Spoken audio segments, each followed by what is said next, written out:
Lolly was a lumpy woman who spoke too loudly and wore too much lipstick. She entered the house and immediately spotted Edward sitting on the living room couch. "What's this?" she said. She put down her suitcase and picked Edward up by one foot. She held him upside down. "That's Susanna," said Nellie. "Susanna!" shouted Lolly.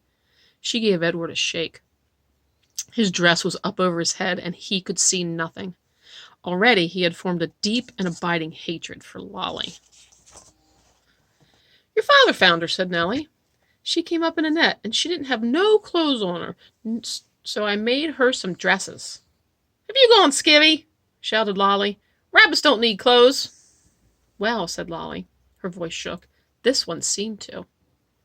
Lolly tossed Edward back on the couch. He landed face down with his arms over his head and his dress still over his face, and he stayed that way through dinner. "Why have you got that old high chair?" "Oh, sorry, I missed one. Why have you got out that old high chair?" shouted Lolly. "Oh, don't pay no mind," said Nellie. "Your father was just gluing on a missing piece. Wasn't you, Lawrence?" "That's right," said Lawrence, without looking up from his plate. Of course, after dinner, Edward did not go outside and stand beneath the stars to have a smoke with Lawrence. And Nellie, for the first time since Edward had been with her, did not sing him a lullaby.